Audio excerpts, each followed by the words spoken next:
Wherever you go, whatever you do, throw a little at it. Omax, Vest and Briefs. சுற்றுலா பயணிகளின் சொர்க்கம் என்று அழைக்கப்படும் நீலகிரி மாவட்டத்தில் கடந்த சில நாட்களாக மக்கள் நிம்மதியை பறிகொடுத்திருக்கின்றனர். கோத்தகிரி அருகே உள்ள அரவேணு, கொட்டக்கம்பை, குஞ்சப்பனை பகுதிகளை தொடர்ந்து தற்போது குன்னூர் உலிக்கல் பேரூராட்சிக்குட்பட்ட சேலாஸ் பகுதியிலும் ஆயிரக்கணக்கான சிறிய பூச்சிகள் கூட்டம் கூட்டமாக பறந்து வருகிறது. சாலையில் நடந்து சென்றாலே தலைக்கு மேல் வட்டமிடும் பூச்சிகள், இருசக்கர வாகனத்தில் சென்றால் நேராக கண்களில் புகும் அவலம். குழந்தைகள், முதியவர்கள், பெண்கள் என அனைவரும் அச்சத்துடனே அன்றாட வாழ்க்கையை கடக்க வேண்டிய நிலை. வீட்டு வாசலை திறந்தாலே பூச்சிகள், சாப்பிட அமர்ந்தாலே உணவில் பூச்சிகள், வெளியே சென்றாலே கண்களில் பூச்சிகள். இதுதான் அந்த பகுதி மக்களின் வேதனை.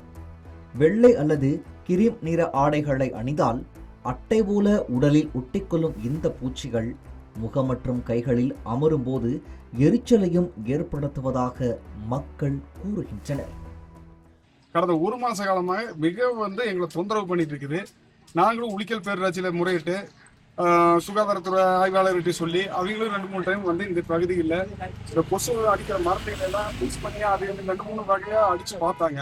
ஆனாலும் இன்னைக்கு வரைக்கும் அந்த கொசுவோ இந்த சின்ன கிருமியை எங்களால் ஒழிக்கவே முடியல. இந்த கிருமினால, இந்த பூச்சினால எங்களுக்கு இந்த பகுதியில் போற வண்டி வாகனங்கள்ல போற, 2 வீலர்ல போறவங்களுக்கு கண்ணில் பார்த்து அதனால சின்ன விபத்து ஏற்படுது.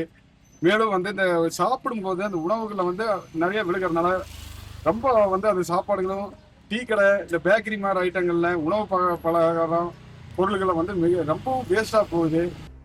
பூச்சிகளின் தாக்குதலால் குழந்தைகளுக்கும் வயது முதிர்ந்தவர்களுக்கும் உடல்நல பாதிப்பு ஏற்படுமோ என்ற அச்சமும் அதிகரித்துள்ளது. பூச்சிகளை கட்டுப்படுத்த மக்கள் தாங்களே வெள்ளைத்தாள்களில் எண்ணெய் தடவி வைத்து பிடிக்கும் முயற்சியில் ஈடுபட்டாலும் பலன் கிடைக்கவில்லை. மறுபுறம் பேரூராட்சி நிர்வாகமும் ப்ளீச்சிங் பவுடர் மற்றும் பூச்சிக்கொல்லி மருந்துகளை தெளித்து நடவடிக்கை எடுத்துள்ளது. ஆனால் ஆயிரக்கணக்கில் பறக்கும் இந்த பூச்சிகளின் எண்ணிக்கை குறையாததால் அதிகாரிகளும் சவால்களை சந்தித்து வருகின்றனர். இந்த பூச்சிகள் எந்த வகையைச் சேர்ந்தவை, ஏன் திடீரென இவ்வளவு அதிகரித்துள்ளன, மனிதர்களுக்கு ஆபத்தானதா என்ற கேள்விகளுக்கு இன்னும் தெளிவான பதில் இல்லை. கடந்த ஒரு மாத காலமாக என்ன பூச்சினே தெரியல. இந்த பகுதியில் அதிகமாக இருக்குது. டீ குடிக்க போனாலும் அதில் விழுந்துருது, பைக் ஓட்டினாலும் கண்ணில் பட்டுருது. என்ன பூச்சினே தெரியல. பேரூராட்சி நிர்வாகமும் சுகாதாரத்துறையும் தக்க நடவடிக்கை எடுத்து இந்த பூச்சியை அழிக்கிறதுக்கு நடவடிக்கை எடுக்கணும்னு கேட்டுக்கிறோம். இது என்ன பூச்சின்னு முதல்ல ஆய்வு செய்யணுங்கிறத பொதுமக்கள் வாரியாக கேட்டுக்கிறோம். கவர்மெண்ட் இதை பார்த்து என்னங்க இதை ஆராய்ச்சி பண்ணி இதுக்கு மருந்து இன்னொரு மருந்து கொடுத்தா மட்டும்தான், சாகடிச்சா மட்டும்தான் இதை ஒரு சொல்யூஷன் கிடைக்கும். நாங்கள் நிறைய பேர்கிட்ட சொல்கிறோம், ஹோட்டலில் டீ சாப்பிட போனால் டீயில் விழுந்துருதுங்க, சாப்பாட்டில் விழுந்தா பாவம் அவங்க அதை அப்படியே மாற்றி கொடுக்குறாங்க.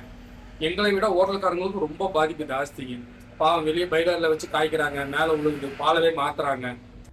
அதனால் சுகாதாரத்துறை மற்றும் சம்பந்தப்பட்ட நிபுணர்கள் உடனடியாக கள ஆய்வு மேற்கொண்டு பூச்சிகளின் தன்மையை கண்டறிந்து நிரந்தர தீர்வு காண வேண்டும் என்பதே அப்பகுதி மக்களின் ஒருமித்த கோரிக்கையாக உள்ளது. தமிழ் ஜனம் செய்திகளுக்காக நீலகிரி மாவட்ட செய்தியாளர் ஜெகதீஷ்.